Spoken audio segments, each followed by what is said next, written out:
Wie geht es Ihnen? I'm Bill Watterson, the former Jever man, Herr-Jever, and director of Dave Made a Maze, and you are listening to DeepRedRadio. Hey Facebook, free DeepRedRadio. They did nothing wrong.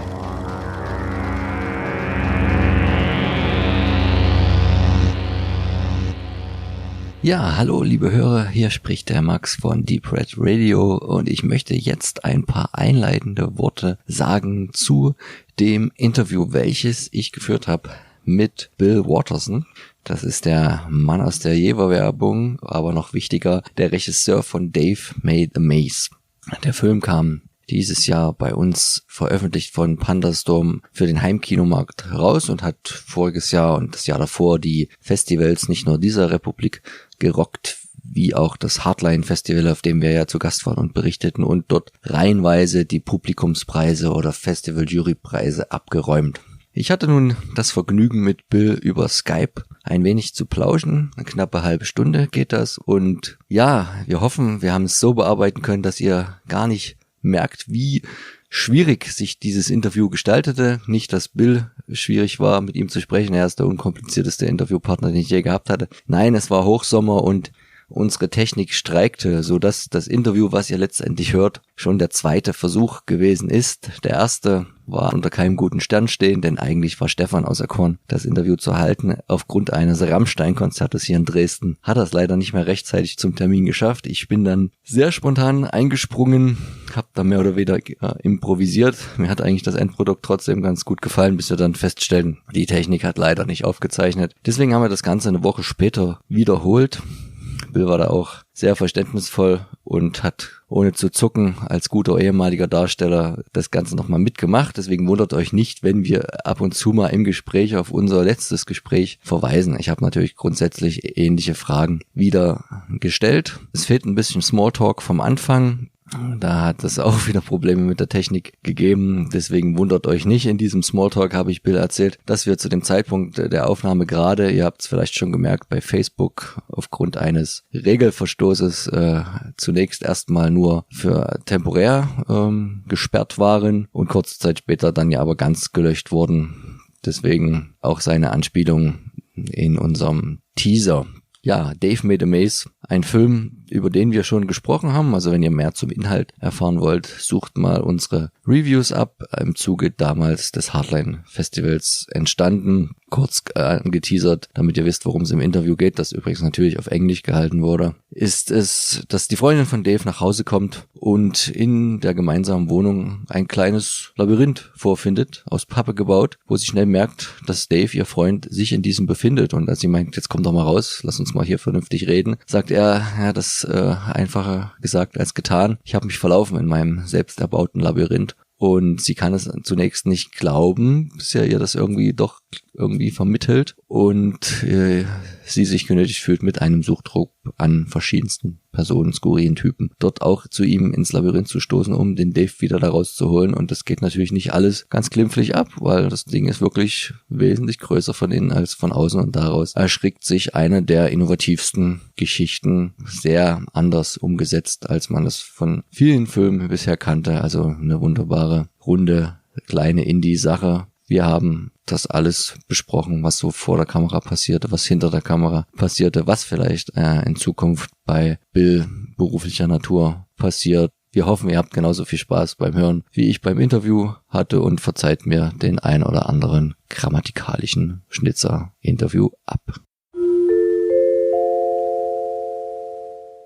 Is there a question you haven't been asked in the last 2 years during the production of Dave Made a Maze? Can you tell the audience something new? And you already told the story about not meeting the actors before shooting. Can you repeat this? Yeah, I don't think I've talked about that much.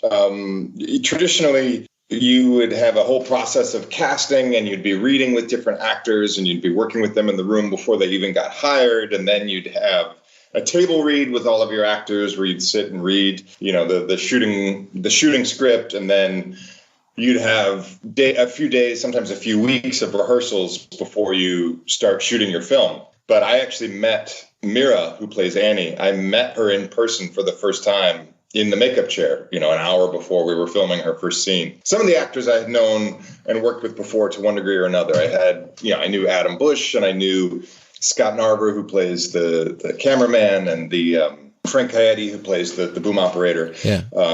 Some of them I had a relationship with. Tim Nordwin from OK Go, I'd known him for years. So there were people that I knew ahead of time. But for the most part, I was meeting the actors in the makeup chair or in costume minutes before we shot their first scene, which is very unusual and just testament to the fact that everyone showed up really prepared, really ready to go. They knew the challenges ahead of us and just got on board and went for it right away. I mean, we had the perfect cast, and we just got very lucky that they were so ready to go, that they got it and were so ready to play because we didn't have a chance to get to know each other the way you normally would. Yeah. Okay. Speaking about actors and directing, what's your style of directing? Do you prefer to repeat the scenes and the lines to perfection, or do you like to use the first takes because of it's often more powerful and more into the moment? What is your style as a director? Well, I definitely was. At the time, I was developing my style as we went along because I'd never directed a film before. I'd worked with actors certainly, but not a production of this scale. We didn't get a lot of takes of a lot of things, so there are a lot of first take shots in the movie. I had a lot of comedians on set, and we wanted a good comedic light atmosphere. So there was a lot of improv. Not that made it in the movie, but that was sort of part of, because we didn't get rehearsals and we didn't get a chance to know each other. Yeah. I allowed for improv in the first few takes so that everyone could get comfortable and feel really free and feel free and collaborative. And then it was a matter of sort of tightening it up in further and further takes because there were so many things that it was such an absurd world. It was easy to get distracted and go down rabbit holes with improv, but we actually really needed to get what we needed said. What we had on the page, we needed it said because it informed what happened later on in the film. So it was a combination. I had a great assistant director who was very good at sort of being the bad guy when it came to like, okay, guys, now let's tighten it up and we got to, because I really wanted everyone to feel free, but at the same time, I needed what I needed, But we didn't I'd say on average, we did 4 takes of something because we were trying to shoot 4.5 pages a day. We had so much we had to get done that we didn't have the luxury of really sitting with something. But I definitely wanted to hear from the actors. I wanted to hear what they were feeling and thinking and what felt. I didn't want them to just go, stand here, say the thing, moving on. If it didn't feel right, I wanted to know about it. And I remember in one case in particular where there was a sort of somewhat of a logic flaw in a scene, and they weren't comfortable with it. And we talked about it and figured it out and got to something better than what was on the page because the actors didn't want to do something that didn't feel true, Yeah. And when you're doing a movie as small and weird and silly as ours, to have actors that are still committed to being truthful, like that was a gift. At the time, I'm sure I was super stressed out, but that's a gift. Yeah. So I think I would assume it was easier to find actors for the movie than producers to give you money for this really special topic, and this because it's not that mainstream. Well, Right. I mean, believe me, a lot of actors turned us down. Yeah. I'm very, very happy with the cast. I wouldn't change anything for anything. But we certainly heard a lot of no's. But yes, it took us years to raise the money, and it wasn't a lot of money. We didn't make this movie for very much money, but we were working mostly outside of Hollywood and just trying to we didn't crowdsource, but we did do sort of a friends and family independent investor route because we had a few nibbles in Hollywood. People were like, oh, this is interesting. Never mind. And that happened a number of times. And finally, we just said, we're going to stop asking. We're just going to go do it ourselves because every time we solicited Hollywood, it's just slowed everything down. So it just ended up being better to just do it on our own. What was the most famous actor you asked for a role who turned down your offer to be a part in the movie? Well, I don't know. I don't know if it's very political of me to discuss, but at one point, one of my a legend to me, one of my favorites of all time, who has since passed away, so I'll never have a chance to work with him. Because of a local hometown connection, at one point it did look like we were going to get to work with Tim Conway. Okay. Who's someone I worship. Every day I watch his clips and outtakes and Carol Burnett show sketches and his old Cleveland black and white TV commercials from my hometown. And you know, the middlemen got involved and made sure that it wasn't going to happen. Which is disappointing because he was on board. Yeah. But, it's always the middleman. Always. It's Hollywood is just all middlemen with self-interest, and that interest is never making good art. So it's a very frustrating place to be. Yeah. Can you tell the audience the story for the inspiration to the whole maze thing? Because it was some incident with a mother searching for her son in the... Yeah, it was a weird confluence of events, if I'm remembering it correctly. This was a while ago now, because we shot the movie in 2015, but we started fundraising for the movie in 2011 or 2012. Yeah. So this was quite some time ago. But Steve Sears, the writer, had been working on a horror script or a horror action script involving a maze. I think it was called Operation Death Maze or something. It involved a maze on some level. And at some point, it triggered me to remember this story of when my childhood friend and I had built a fort in my bedroom, like a really nice pillow and blanket fort, covered the whole room. It had all these different, rooms and tunnels and chambers. It was really fun to play in. It was magical because the way we covered everything, sunlight would... Like in the movie, sunlight would just be poking through these little shafts here and there, and you just really felt transported to another world. It was a great fort. And we were going over to his house for dinner as, neighborhood kids, so you could walk to each other's houses. And I left a note for my mom that I'd be over at John Richard's house for dinner, and I'd be back by whatever curfew was, or back by 7 or something, or back in time to see Doctor Who or whatever it was. And my mother came home and didn't see the note and started calling for me, and, I wasn't answering, and she went upstairs and opened the door to the bedroom, and, there was this incredible murder maze. And she freaked out, and she just thought I somehow had gotten lost in my own bedroom in the maze. So she was tearing it apart, like, where are you? Before she was like, okay, wait a minute. This makes no logical sense. But, she's Italian and she's a mom, so she's terrified, freaking out. And I told Steve that story. And I think it was a combination of the physics of that you could be in your own room and totally lost. And also the Doctor Who of, it's just blankets, but to her it could have been so much more, and what could happen in there that I would get lost or killed or trapped or whatever it was. So I think he applied some of that logic to the script he had already been working on and made it into what it is. Yeah. And then once we had that whole device of like making a box fort, but you go in and it's, it's not inside, it's bigger on the inside, then that informed all of the visuals. Like everything was like, okay, well, if it's a box fort, then what happens when the maze gets its hands on blood? What happens when the maze gets its hands on violence or, people or a minotaur or whatever it is? It's like everything came out of that cardboard device. And that was a combined discovery. Like that wasn't all on the page. That was as we were developing the idea, as we were talking to the production designers, like more and more and more.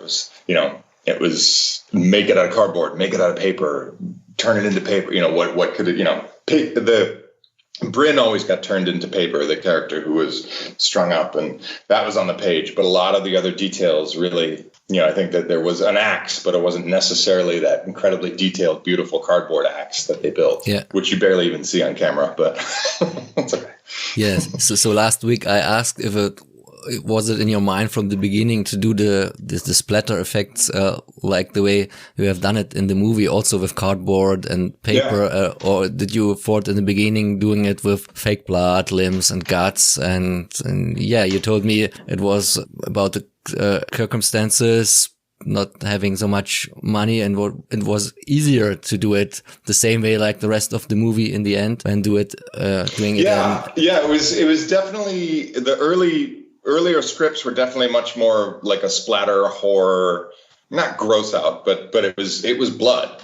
And then in a development meeting with the production company that ended up not helping us with the movie, we sort of were just sort of trying to take it further, make it more special, make it continue, just doubling down on the ideas that were there.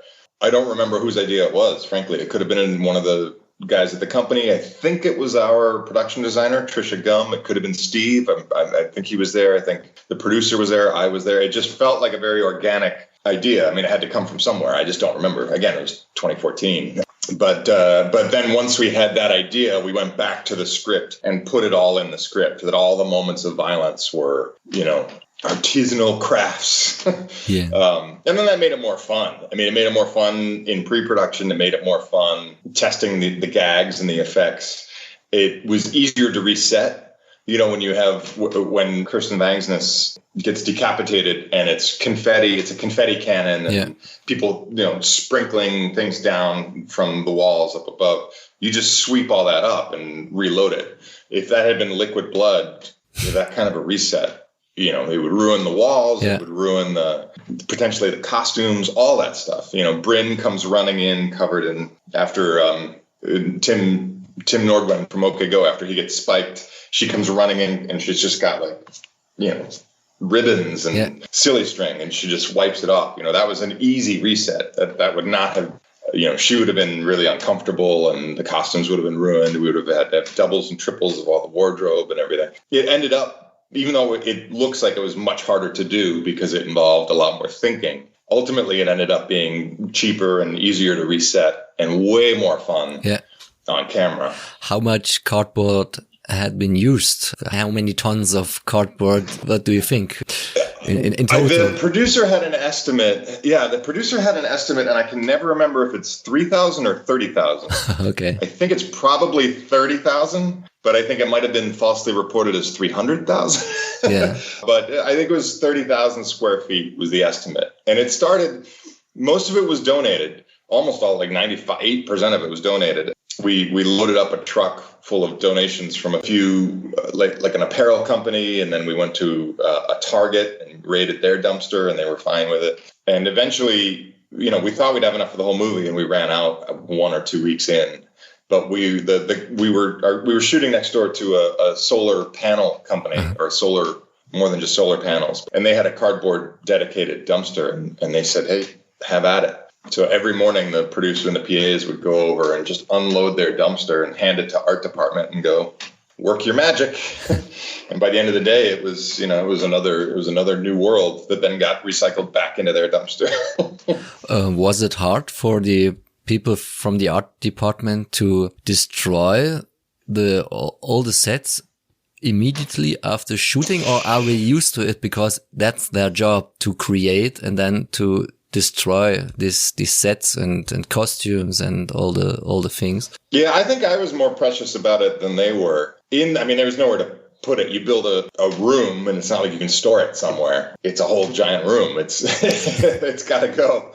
But I think in the moment, all of us were concentrating on the next thing so much that we didn't have time to be precious. I actually just looked back at the art director and production designer, Jeff White. I just looked at his website recently because I was referring him to someone else. I want to make sure I had the right contact information. And he had a bunch of photos. He was smart enough to take in-progress photos and stuff like that. There were a bunch of pictures of the set that I'd never seen before. And I was jealous. Like, if I could go back, I'd get a picture, hey, take a picture of me over here. Hey, take a picture of me. But there was just no time. We were just constantly thinking about what was next because we had to be out of that space. At the end of 20 days, a new client was moving in, so we had to be out in 20 days. Yeah. We didn't have the budget for overtime with our actors, so we had 8-9 hour shooting days. That's all we had, and then we had to destroy everything for the montage at the end when the maze collapses. So everything had to be destroyed. That's how we ended every day. It was physically destroying everything on camera. So there was never even the thought of like, hey, get a picture of me in the origami pit. That'd be fun.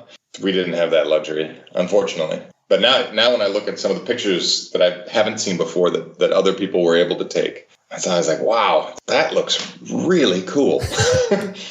So the movie was released in 2017, kind of, and yeah, and I have a look on your T-shirt. Is this a Slam Dance from? Oh yeah, and yeah. They just sent me this. How was the movie doing at the festivals, and how is the movie doing from a financial standpoint with all its releases in North America and in Europe and in Asia? The movie did so well at festivals that I think we thought it was going to do better financially upon release. I did not anticipate the success we had at festivals. We won the Audience Award at Slam Dance when it first came out, which, credit to the producer, John Charles Meyer, for really hustling audiences to make sure we were always sold out so that we had good numbers in the audience voting. I think we won our first 4 festivals. We won the Audience Award or the Jury Prize. And we're like, well, this was easy. And then internationally, the requests from programmers came fast. And we were very quickly, Fantaspoa, Brazil was quick to pick us up. BFAN, the Bucheon International in Korea, 4 or 5 festivals in Germany, obviously Hardline, and I'm blanking. There's so many festivals have been so good to us in Germany, and forgive me, I'm blanking. It's early, my time. No problem. Maybe the yogurt isn't working. Yeah. But we had a lot of great responses in Germany, and I didn't expect it to pick up so quickly and go so far. I mean, I don't know the final tally, but 60, 70 some festivals in the end of the day, and lots of audience awards and jury prizes, which was great. Sitges in Catalonia, just outstanding. But the hard truth is, it actually, as a film, it hasn't broken even for the investors, which I think is surprising all of us. We're both surprised by how well it's done, and it's been released in 44 countries. I think Germany is the 44th country we've had distribution in, which has far exceeded our expectations, and yet at the same time, it hasn't broken even. And for a film that was made for very little money, that is also a surprise. Yeah, maybe we should give it a little time, and we keep fingers crossed for this. Yeah, I think we always said it was, do you guys have the expression, a slow burn? Yeah. We always knew. I don't think any of us expected it to make money out of the gate. Like, it wasn't kind of a big opening weekend. It wasn't going to suddenly explode. I think we always said it's sort of got a cult vibe to it. Obviously, a cult film is something it takes time for a cult film to become a cult film. It can't. You can't release a cult film because the cult is something that has to grow. So, time will tell. We'll see. We'll get there. Exactly. How was the cooperation with the German label Pandastorm? How deep was your involvement in making the DVD and the Blu-ray with all the specials and the bonuses? They've been great. They've been great. They very early. I always try to let our foreign sales agent know, hey, I'm here for any ideas, availability, obviously press availability, but also like any distributor that wants to go back and forth on ideas. I'm here. I love the movie, and obviously nobody knows the movie as well as we do. So we want to help out in any way we can because we love it. We're excited about this film and sharing it. And Pandastorm took us up on it. They're great. I mean, they did all the graphics and everything on their own, but they clearly got what the movie was about and what it felt like. And I think they did a great job. And it's very different.